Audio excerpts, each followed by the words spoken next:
Hello students, आज मैं आपको कराने वाली हूँ एक बहुत इंपॉर्टेंट यूनिट का one of the most important chapter. Unit है हमारी determination of income and employment, जिसका वेटेज अराउंड 12 to 14 मार्क्स है from your CBSE boards point of view.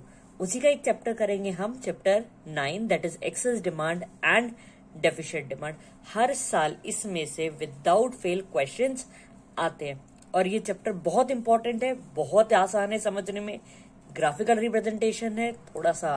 तो चलिए स्टूडेंट, सबसे पहले हम समझते हैं what is the definition of excess demand. Definition of excess demand को समझने से पहले आपने पिछले चैप्टर्स में पढ़ा होगा दैट एडी क्या होता है हमारा, this is aggregate demand. Aggregate demand यानी total demand of the economy, and AS is equals to aggregate supply. Equilibrium कब स्ट्राइक करता है, जब हमारा AD is equals to AS होता है। ये एक आइडियलिस्टिक सिचुएशन है किसी भी इकोनॉमी में, किसी भी इकोनॉमी के लिए ये सिचुएशन बहुत ज्यादा जरूरी होती है। अब एक्सेस डिमांड की कंडीशन अगर हम समझना चाहें तो एक्सेस वर्ड का मतलब क्या होता है, ज्यादा डिमांड हो रही है इकोनॉमी में, दैट मीन्स ये जो इक्विलिब्रियम है अपना, कहीं ना कहीं ये इम्बैलेंस हो गया है। इम्बैलेंस इन द सेंस कि जो एक्सेस डिमांड है यानी जो हमारा एडी है, AD is greater than AS. This is the condition of aggregate demand is greater than aggregate supply, which is excess demand. So, as per the definition given here, excess demand refers to the situation when aggregate demand AD is more than the aggregate supply AS, corresponding to the full employment level of output in the economy. ये definition है। अगर 6 marks का question आता है तो 2 marks is there for this definition only. तो आपको definition as it is लिखनी है। इसके बाद अगर आप उसको एक्सप्लेन करना चाहें तो आप इस तरीके से एक्सप्लेन कर सकते हैं कि ये सिचुएशन क्या है। ये एक्सेस डिमांड की सिचुएशन है जहां AD is greater than AS. यहां एक वर्ड दे रखा है हमारे को, full employment level. Full employment का मतलब क्या होता है कि हम पुराने वीडियोस में बात कर चुके हैं। फुल एम्प्लॉयमेंट क्या होता है, फुल एम्प्लॉयमेंट का सिर्फ सीधा सा मतलब है कि जितने लोग इकोनॉमी में काम करना चाहते हैं सबके पास काम है at the existing wage rate. जिस वेज रेट पे अभी वो काम करना चाहते हैं उन सबके पास काम है। जो नहीं करना चाहते वो इसका पार्ट होते भी नहीं है। सो एक्सेस डिमांड, उसमें हम ये पूरी डेफिनेशन 2 मार्क्स के अंदर लिख सकते हैं। तो अब हम समझते हैं इसका डायग्राम। डायग्राम में क्या गिवन है, बेसिकली हमारे को एक्स एक्सिस है, वाई एक्सिस है, ओरिजिन है। एक्स एक्सिस पे हम क्या लेते हैं, हम इनकम लेते हैं, आउटपुट लेते हैं और हम एम्प्लॉयमेंट लेते हैं, यानी तीनों में से कोई सी भी एक चीज या तीनों चीज हम एक्स एक्सिस पे ले सकते हैं। वाई एक्सिस पे हम वो चीज लेते हैं जिसके रेफरेंस में हम बात कर रहे हैं। यहाँ हम एग्रीगेट डिमांड के रेफरेंस में बात करें तो विल टेक एग्रीगेट डिमांड और AD on Y axis. So basically जब भी हम ये डायग्राम बनाना स्टार्ट करते हैं तो हम हमेशा इस तरीके से एक इनकम या एग्रीगेट सप्लाई की स्ट्रेट लाइन ड्रॉ कर लेते हैं। Now we want to do, ये तो हमारा डायग्राम बना हुआ है, अब हम कोशिश कर रहे हैं आपको ये डायग्राम बना के सिखाने की, ताकि आपको आसान चीज लगे इसको बनाना। सबसे पहले हम बात करते हैं एग्रीगेट डिमांड के कर्व की। So this is aggregate demand where C is plus I gives you AD. जब हमारी इकोनॉमी इक्विलिब्रियम में होती है, when AD is equals to AS, वो इस पॉइंट पे स्ट्राइक करता है जिसको हम कहते हैं ई, यानी हम इसको कह रहे हैं इक्विलिब्रियम। इसका पॉइंट इसलिए यहां मेजर किया गया, इसलिए यहां पे इसको मार्क किया गया, because this is the point where AD is equals to AS. जहां पे इंटरसेक्ट करेगा एडी एएस को, वहां पे हमारा इक्विलिब्रियम आएगा। So students, what is this E? This is the equilibrium at full employment level of economy. चलिए अब देखते हैं कि जब एक्सेस डिमांड की कंडीशन होती है तो हमारा जो ये कर्व है कैसे चेंज करता है। ये कर्व यहाँ हम थोड़ा ऊपर से बनाना स्टार्ट करते हैं, जहां पे आप पेंसिल से ड्रॉ करेंगे तो आपका ज्यादा बेटर बनेगा। AD is 1 where C plus I plus delta आई, यानी हमने एडिशनल इन्वेस्टमेंट यहाँ पे कर दिया इकोनॉमी में, जिसकी वजह से जो हमारा इक्विलिब्रियम है पूरी की तरीके से डिस्टर्ब हो गया। अब जो हमारा नेक्स्ट इक्विलिब्रियम आएगा वो यहाँ आएगा। इक्विलिब्रियम की कंडीशन क्या थी हमारी, AD is equals to AS, जो कहाँ पे स्ट्राइक हो रही है, अब यहाँ आ रही है, which is E1। This E1 is new equilibrium. ये E1 क्या है, हमारा नया इक्विलिब्रियम है जो इकोनॉमी में नई जगह पे स्ट्राइक कर रहा है।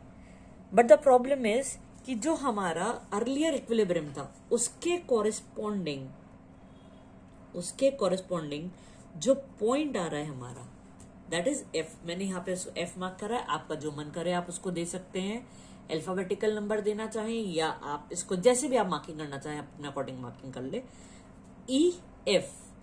F is the point where the gap can easily be seen, यानी EF जो ये हमारा डिस्टेंस है, this distance will be called as excess demand, क्योंकि इक्विलिब्रियम जहां स्ट्राइक कर रहा था अब उससे अलग जगह पे स्ट्राइक कर रहा है, यानी एक्चुअली इक्विलिब्रियम यही होना चाहिए। दिस इज द डिफरेंस कि हमारी डिमांड इतनी होनी चाहिए, लेकिन जो ये गैप, इतनी जो एक्सेस गैप आ रही है, this excess gap is called as excess demand.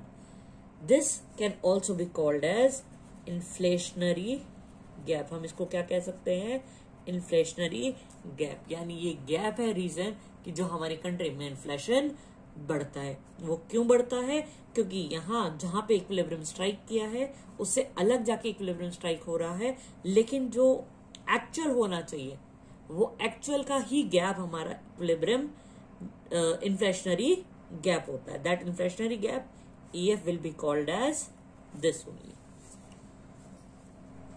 So इस साइड पे मैंने इसका पूरा एक्सप्लेनेशन दे रखा है कि ये जो पूरा ग्राफ हमने बनाया है, इस ग्राफ को हम किस तरीके से एक्सप्लेन करते हैं इन पॉइंट्स, क्योंकि जब भी 6 मार्क्स का क्वेश्चन आता है तो वहां पे हमारे को कंपलसरी होता है डेफिनेशन लिखना, ग्राफ बनाना, ग्राफ को एक्सप्लेन करना।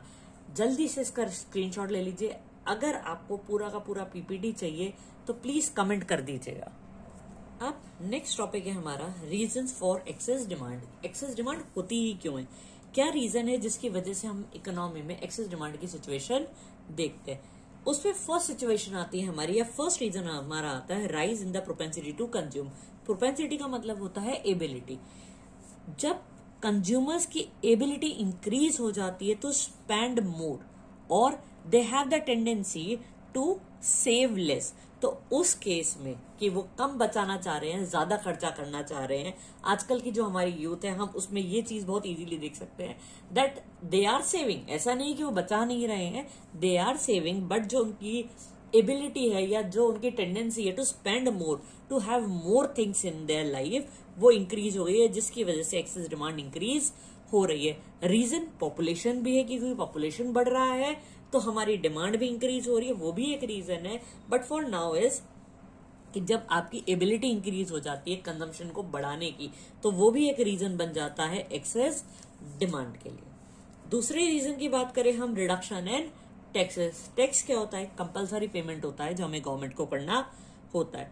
तो जब भी टैक्स रिड्यूस होगा, रिड्यूस यानी टैक्स कम होगा, तब आपकी जो डिस्पोजेबल इनकम है वो इंक्रीज हो जाएगी। अब डिस्पोजेबल इनकम क्या होती है, वो इनकम जो आप स्पेंड कर रहे हैं, जो आप बचा नहीं रहे। फॉर एग्जाम्पल, अगर आपकी इनकम 10,000 रुपए है, उसमें से 3,000 रुपीज यू आर सेविंग, तो जो बचे 7,000 रुपए हैं, दैट 7,000 रुपए इज योर डिस्पोजेबल इनकम, जिसको आप खर्च करने वाले हैं।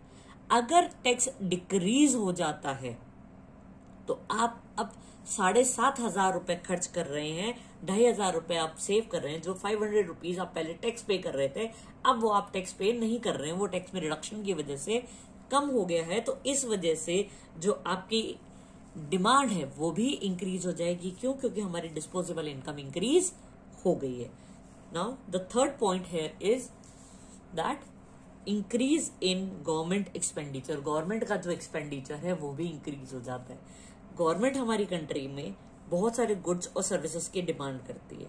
वो डिमांड करती है पब्लिक के लिए, पब्लिक वेलफेयर के लिए। गवर्नमेंट अपने लिए डिमांड नहीं कर रही है, लेकिन जब भी गवर्नमेंट अपने गुड्स के लिए स्पेंडिंग या सर्विसेज के लिए स्पेंडिंग बढ़ाती है तो it will also result in the excess demand. तो अगर स्टूडेंट्स आपको इसका स्क्रीनशॉट लेना है तो ले लीजिए, और अगर पूरा पीपीटी चाहिए तो प्लीज कमेंट कर दीजिएगा, आई विल सेंड यू। कुछ और रीजंस भी होते हैं जिनकी वजह से हमारी डिमांड बढ़ जाती है इकोनॉमी में। उसमें fall in imports, rise in exports, deficit financing and increase in investment, ये 4 और रीजन है। यानी in total there are 7 reasons through which the excess demand has been increased और excess demand exist in the economy. Next reason आता है हमारा fall in imports. Imports मतलब जब हम मार्केट से, इंटरनेशनल मार्केट से सामान परचेज करके लेकर आ रहे, उसमें डिक्रीज आना, फॉल आना यानी उसमें डिक्रीज आना। क्यों डिक्रीज आया है?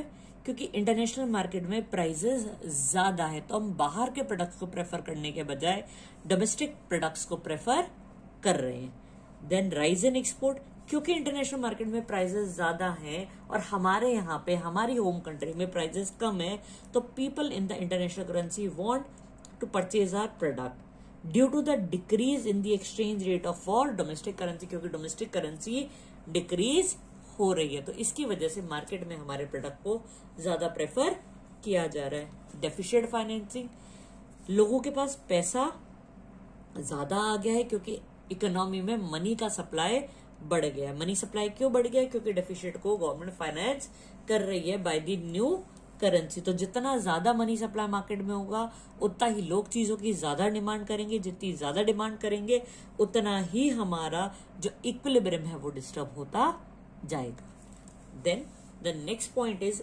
Increase in investment. इन्वेस्टमेंट क्यों करते हैं हम? In for some return. Investment हम क्यों कर रहे हैं? For some return.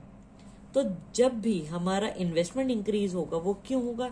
या तो जो रेट ऑफ इंटरेस्ट है वो कम हो गया है, या there is increase in the expected return, कि हम जितना रिटर्न एक्सपेक्ट कर रहे हैं वो रिटर्न इंक्रीज होने वाला है। तो इस वजह से जब हम मार्केट में इन्वेस्टमेंट करते हैं, उसको बढ़ा देते हैं जब भी रेट ऑफ इंटरेस्ट कम हो जाए, या हम ये मान ले कि जो एक्सपेक्टेड रिटर्न है पहले 5% आ रहा था अब 10% आ रहा है, तो हम अपने इन्वेस्टमेंट को इंक्रीज कर देते हैं। तो आप प्लीज अगर लेना चाहें इसका स्क्रीनशॉट तो आप ले सकते हैं। सो स्टूडेंट्स, नेक्स्ट हम पढ़ते हैं what will be the effect of excess demand on output, employment and general price level. सबसे पहले हम बात करते हैं आउटपुट की। आउटपुट कभी भी इफेक्ट नहीं होता। क्यों? क्योंकि ऑलरेडी हम फुल कैपेसिटी पे काम कर रहे हैं, हम फुल एम्प्लॉयमेंट लेवल पे काम कर रहे हैं, तो यहाँ पे कोई भी फ्री नहीं है। जिसके पास काम होना चाहिए उन सभी लोगों के पास काम है, तो यहाँ पे किसी भी तरीके का कोई आउटपुट और जनरेट नहीं हो सकता। एम्प्लॉयमेंट, यहाँ एम्प्लॉयमेंट भी पूरा है क्योंकि ऑलरेडी हम पूरी कैपेसिटी पे काम कर रहे हैं, दैट मीन्स हम फुल एम्प्लॉयमेंट लेवल पे काम कर रहे हैं। वॉलेंट्री अनएम्प्लॉयमेंट हो सकता है लेकिन इनवॉलेंट्री यहाँ पे नहीं है। Then effect on general price level. General price level, prices जरूर इंक्रीज हो जाएगी क्योंकि यहां दोनों पे जब इफेक्ट नहीं हो रहा तो उसका सारा प्रेशर कहाँ आ रहा है?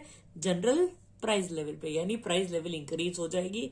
तो जो ज्यादा प्राइस पे चीजें अफोर्ड कर सकते हैं दे विल परचेज, जो अफोर्ड नहीं कर सकते हैं वो इकोनॉमी में उन चीजों को अफोर्ड नहीं कर पाएंगे। सो इन ऑल, जब भी एक्सेस डिमांड होगा आउटपुट में कोई चेंज नहीं होगा, ना ही कोई चेंज होगा एम्प्लॉयमेंट में, बट जो प्राइसेस है दे विल राइज। प्राइस हमेशा इंक्रीज होती रहेगी। तो बच्चे लोगों, आज के लिए सिर्फ इतना ही। नेक्स्ट वीडियो में हम डेफिसिट डिमांड के बारे में पढ़ेंगे, और अगर कोई भी क्वेरी हो, कोई भी क्वेश्चन हो तो डीएम कर दीजिएगा। चैनल को लाइक और सब्सक्राइब करना ना भूलें।